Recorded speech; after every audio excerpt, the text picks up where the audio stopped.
Mauro, e falando aí do Flamengo, né, dessa derrota no Mundial, tem a informação aqui, né, da nossa produção, provavelmente nas notícias aí dos jornais, dos sites, do O Globo, tá? O jornal O Globo, que provavelmente, quer dizer, possivelmente, tem uma barca que começa a se desenhar no Flamengo.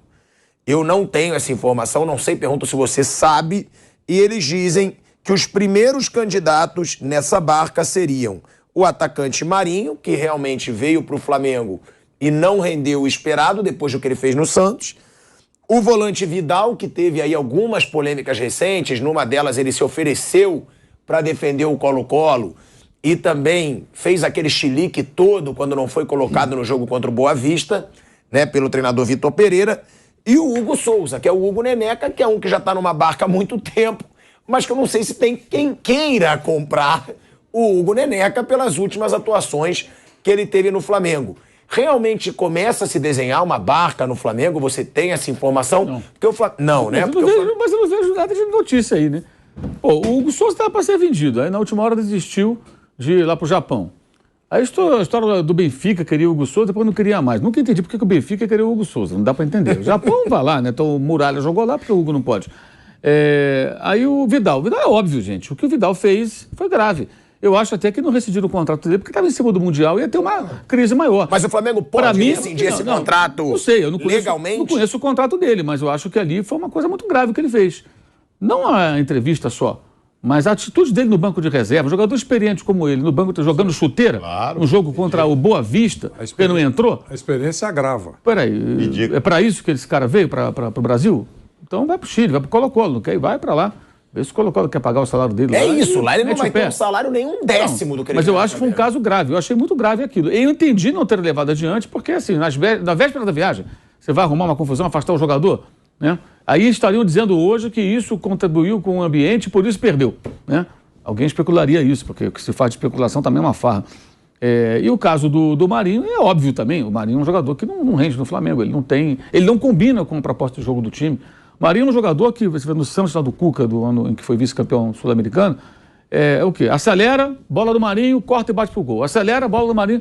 E na época do Paulo Souza já ficava claro isso, porque o Paulo Souza tentou fazer com que ele jogasse de uma forma um pouco diferente, ele não conseguiu assimilar. Que é, Marinho, acelera quando é para acelerar, tem hora que não é para acelerar. Não tem espaço. Gira, toca a bola, espera o momento, se desloca para receber. E ele recebia e partia, recebia e partia. E muitas vezes batia no muro. Era desarmado, perdia a bola, tropeçava. E ele é muito voluntarioso, sem dúvida alguma, mas ele não consegue render. É um jogador que foi um investimento que não se justificou. A saída dele, se acontecer, é mais do que óbvio. Estamos de volta, hein? De volta à Rádio Jovem Pan, agora na rádio e no YouTube. O Mauro falando sobre jogadores que estão numa situação questionável no Flamengo, né? Como o Hugo Souza, o goleiro, o Neneca, o Vidal e o Marinho, que você estava falando agora. E detalhe, o Hugo Souza hoje ele é reserva do Santos e do Matheus Cunha, né? E vai ser reserva do Rossi também. Então ele é o terceiro goleiro caminhando para ser o quarto. Ele não é relevante hoje no contexto. O Marinho é a última opção para o ataque hoje em dia, né? Antes dele entra até garoto da base, tudo, ele não parece ser um jogador muito... E por culpa dele mesmo, porque ele quando teve várias oportunidades nunca conseguiu se justificar. E o Vidal tem essa questão disciplinar, que eu acho muito grave. Eu achei uma falta de respeito dele com os companheiros, com a torcida, com todo mundo, com o clube, especialmente com quem entrou. Aí entrou o Matheus França, não eu? Como assim? Vou jogar chuteira longe? Palhaçada. Então chega no técnico depois do jogo, no dia seguinte, né? No CT, professor, quero conversar. Poxa, eu não estou entrando no time, entra o menino lá e tal, pô, não entra, acho que eu posso contribuir, estou fora dos planos, o que está acontecendo? Não, acho que você não combina aqui, tudo, não vou te usar aqui. Aí se você não quer ficar, vai no dirigente e fala, o técnico não quer me utilizar, eu pretendo ir embora, vamos rescindir, ou sei lá o quê. É ridículo, tio. Sabe, a coisa tem que ser madura. Eu não acho errado um jogador como ele, na reta final de carreira, querer jogar e ficar incomodado com o banco. Pelo contrário, é bom que ele fique incomodado.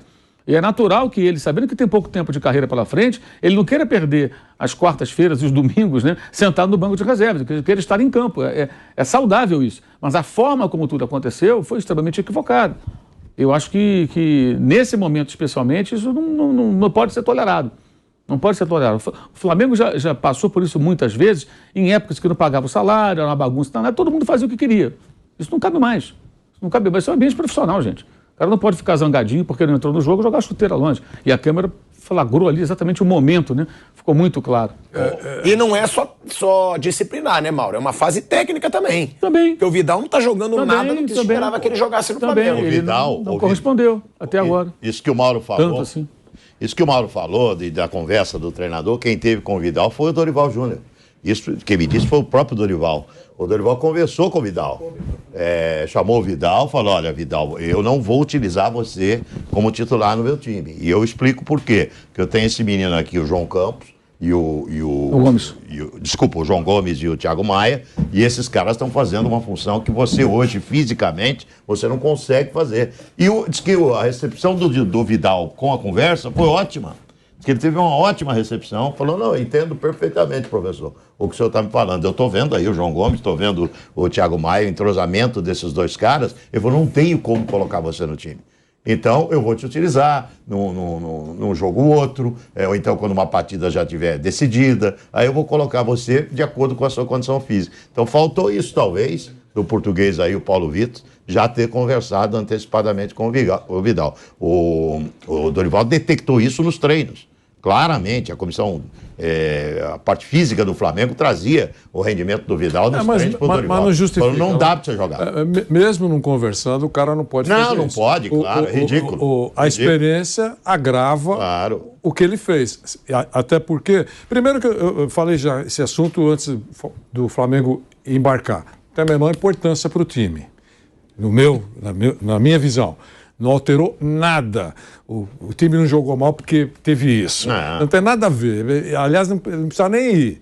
Tá certo? Isso não vai alterar nada. Ele ficou mal para ele e ele chamou manchete negativa para o Flamengo. Só isso. Para ele, ficou tão mal que a gente está falando disso. Durante o grupo ficou muito mal também. Isso, mas não alterou nada. Poxa, balançou o equilíbrio do time. Não vejo assim. Ele chamou manchete negativa para ele e nem tem força para o Flamengo. Isso, por que ele chamou para o Flamengo? Porque a diretoria não agiu com rigor. Isso é verdade. Mas o fato de bola rolando não teve nada, porque ele deixou de ser importante. Quando ele desembarcou aqui, todo mundo valorizou pela importância, personagem, vai vender muita camisa, vão cortar o cabelo igual o dele. Essa era a esperança da torcida do Flamengo. Claro, sem dúvida. Só que ele não rodou. É isso. Ele é um pipinaço agora. A gente falou sobre isso a semana passada. Aliás, você viu, Piperto, se livrar dele, eu acho que é um grande negócio. Que o Flamengo está sentindo uma falta monstruosa do João Gomes. Mas e para se livrar? Monstruosa. O menino está fazendo uma falta, na minha opinião, gigantesca para o Flamengo. Porque aquele meio-campo ali, com a ausência do João Gomes, meu Deus do céu, era o cara que estava em todo lugar, que roubava a bola, que passava, que distribuía. Você vê o jogo na TV, é uma coisa, porque aí você só vê a hora que pega a bola. Você vê o João Gomes no campo. É impressionante esse menino em todas as partes do campo, gente. Tá fazendo falta. Muito. Pega um cara como o Vidal, essa história ele falou, na empolgação do Colo-Colo e tal. No mundo real isso é muito diferente e não tem nada a ver. Como é que alguém vai abrir mão de um salário como o que ele recebe no Flamengo para jogar no Chile? Haja amor. Porque ele ganharia muitas vezes menos do que ele recebe no Flamengo. E outra coisa, ganhar a bala que ele ganha para morar como quase um rei no Rio de Janeiro é um dos melhores cenários do mundo. Muito bom. Então, ele não vai pedir, duvido que ele peça para sair, duvido que o Colo-Colo faça uma proposta parecida. Criou um pepino pro Colo-Colo, hein?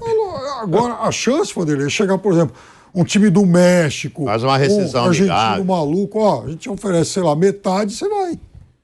Sei lá.